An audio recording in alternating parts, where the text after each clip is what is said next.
ಸ್ನೇಹಿತರೆ, ನಾಗಪಂಚಮಿ, ವರಮಹಾಲಕ್ಷ್ಮಿ, ಗೌರಿ ಗಣೇಶ, ನವರಾತ್ರಿ, ದಸರಾ, ದೀಪಾವಳಿ ಹೀಗೆ ಹಬ್ಬಗಳ ಸಾಲು ಸಾಲೆ ನಮ್ಮ ಮುಂದೆ ಇದೆ. ಈ ಎಲ್ಲ ಹಬ್ಬಗಳನ್ನು ಮತ್ತಷ್ಟು ವಿಶೇಷ ಮಾಡೋದಕ್ಕಾಗಿ ವಿಶೇಷವಾದ ಒಬ್ಬಟ್ಟು ಹೋಳಿಗೆಯನ್ನು ತೆಗೆದುಕೊಂಡು ಬರ್ತಾ ಇದ್ದೀನಿ. ವಿಡಿಯೋನ ಸ್ಕಿಪ್ ಮಾಡದೆ ಕೊನೆಯವರೆಗೂ ನೋಡಿ. ಒಬ್ಬಟ್ಟನ್ನು ಮಾಡೋದಕ್ಕೆ ಮೊದಲನೇದಾಗಿ ನಾವು ಮೈದಾ ಹಿಟ್ಟನ್ನು ಕಲಿಸ್ಕೋಬೇಕು. ಎಷ್ಟು ಬೇಗ ಹಿಟ್ಟನ್ನು ನಾವು ಕಲಸಿ ಇಕ್ತೀವೋ ಅಷ್ಟು ಮೈದಾ ಹಿಟ್ಟು ಅರಳ್ಕೊಳ್ಳುತ್ತೆ. ಅದೇ ರೀತಿ ನಮ್ಮ ಹೋಳಿಗೆ ಕೂಡ ಸಾಫ್ಟಾಗಿ ಬರುತ್ತೆ. ನಾನು 2 ಕಪ್ ಮೈದಾ ಹಿಟ್ಟನ್ನು ತೆಗೆದುಕೊಂಡಿದ್ದೀನಿ. ಅದಕ್ಕೆ ಚಿಟಿಕೆಯಷ್ಟು ಅರಿಶಿನ ಪುಡಿ ಹಾಕ್ಕೊಂಡು ಮೈದಾ ಹಿಟ್ಟನ್ನು ಚೆನ್ನಾಗಿ ಕಲಸಿ ಮಿಕ್ಸ್ ಮಾಡ್ಕೊಳ್ತೀನಿ. ಕೊನೆಗೆ ಮೈದಾ ಹಿಟ್ಟಿಗೆ ಆಯಿಲನ್ನು ಹಾಕಿ ಚೆನ್ನಾಗಿ ಕಲಸಿ ಇಡಬೇಕು.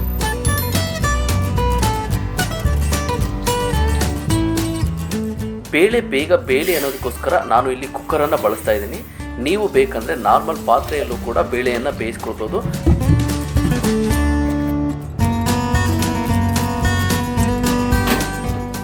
ನಾನು ಇಲ್ಲಿ ಬೇಳೆಯನ್ನು ಬೇಯಿಸ್ಕೊಳ್ಳೋದಕ್ಕೆ 3 ರಿಂದ 4 ವಿಷಲನ್ನು ಹೊಡಿಸ್ತಾ ಇದ್ದೀನಿ.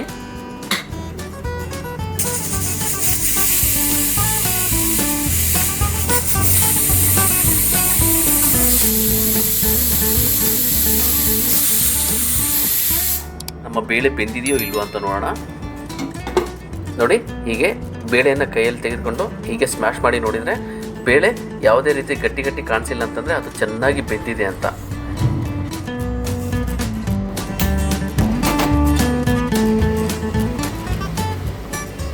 ಬೇಳೆಗೆ ನಾನು 2 ಕಪ್ ಬೆಲ್ಲ, 1 ಕಪ್ಪು ತುರಿದಿರೋ ಒಣ ಕೊಬ್ಬರಿ, ಸ್ವಲ್ಪ ಒಣ ಶುಂಠಿ, ಸ್ವಲ್ಪ ಏಲಕ್ಕಿಯನ್ನು ಪುಡಿ ಮಾಡಿಕೊಂಡು ಇದಕ್ಕೆ ಮಿಕ್ಸ್ ಮಾಡ್ಕೊಳ್ತೀನಿ. ಬೇಳೆ ಬಿಸಿ ಇರುವಾಗಲೇ ಬೆಲ್ಲವನ್ನು ನಾವು ಚೆನ್ನಾಗಿ ಮಿಕ್ಸ್ ಮಾಡ್ಕೊಳ್ಬೇಕು.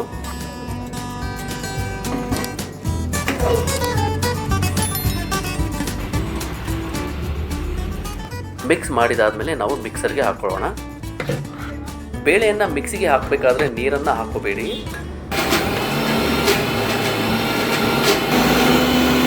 ಈಗ ನಮ್ಮ ಹೂರಣ ಹೇಗಾಗಿದೆ ಎಂದು ನೋಡೋಣ. ನೋಡಿ, ಈ ರೀತಿ ಚೆನ್ನಾಗಿ ಮಿಕ್ಸ್ ಆಗಿದೆ. ನಮ್ಮ ಹೂರಣ ತುಂಬ ಚೆನ್ನಾಗಿ ಬಂದಿದೆ. ನಾನು ಬೇಯಿಸಿದ ಅಷ್ಟು ಬೇಳೆಯನ್ನು ಮಿಕ್ಸಿಗೆ ಹಾಕ್ಕೊಂಡು ಈ ರೀತಿ ಹೂರಣವನ್ನು ಮಾಡ್ಕೊಂಡಿದ್ದೀನಿ. ನೋಡಿ, ಹೂರಣ ಎಷ್ಟು ಚೆನ್ನಾಗಿ ಬಂದಿದೆ. ಹೋಳಿಗೆಗೆ ನಾನು ಮಾವಿನ ಹಣ್ಣಿನ ಶೀಕರಣೆಯನ್ನು ಮಾಡ್ಕೊಳ್ತಾ ಇದ್ದೀನಿ. ನಾನು ಅದಕ್ಕೆ 2 ಮಾವಿನ ಹಣ್ಣನ್ನು ತೆಗೆದುಕೊಂಡಿದ್ದೀನಿ. 2 ಮಾವಿನ ಹಣ್ಣನ್ನು ಚೆನ್ನಾಗಿ ಸ್ಮ್ಯಾಶ್ ಮಾಡಿಕೊಂಡು ಅದಕ್ಕೆ ಸ್ವಲ್ಪ ನೀರು, ಸ್ವಲ್ಪ ಸಕ್ಕರೆ ಹಾಕ್ಕೊಂಡು ಮಿಕ್ಸ್ ಮಾಡ್ಕೊಳ್ತಾ ಇದ್ದೀನಿ. ನೀವು ಬೇಕಂದರೆ ಬೆಲ್ಲವನ್ನು ಕೂಡ ಇದಕ್ಕೆ ಹಾಕ್ಕೊಳ್ಬೋದು.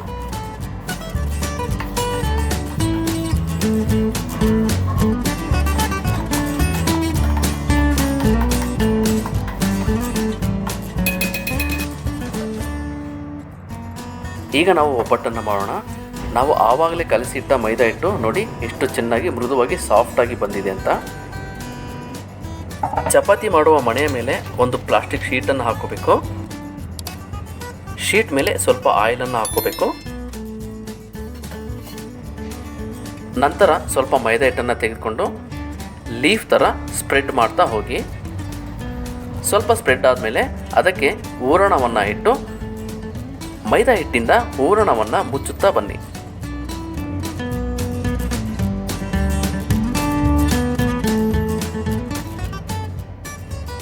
ನಂತರ ಹೀಗೆ ಸ್ಲೋಲಿ ಸ್ಪ್ರೆಡ್ ಮಾಡ್ತಾ ಹೋಗಿ.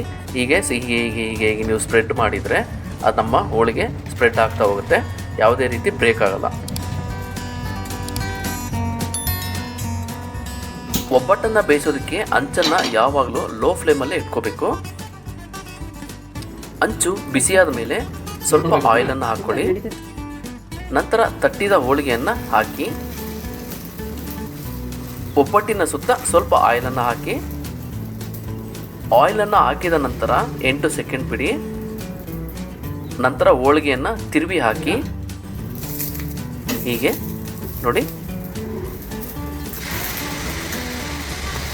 ನೋಡಿ ಒಬ್ಬಟ್ಟು ಎಷ್ಟು ಸಾಫ್ಟಾಗಿ ಮೃದುವಾಗಿ ತುಂಬ ಚೆನ್ನಾಗಿ ಬಂದಿದೆ. ಸ್ಮೆಲ್ಲಂತೂ ಅದ್ಭುತವಾಗಿ ಬರ್ತಿದೆ ಸ್ನೇಹಿತರೆ. ಹೋಳಿಗೆ ಬೆಂದಾದ್ಮೇಲೆ ಅಂಚಿನಿಂದ ಈ ರೀತಿ ಫೋಲ್ಡ್ ಮಾಡಿ ತೆಗಿಬೇಕು.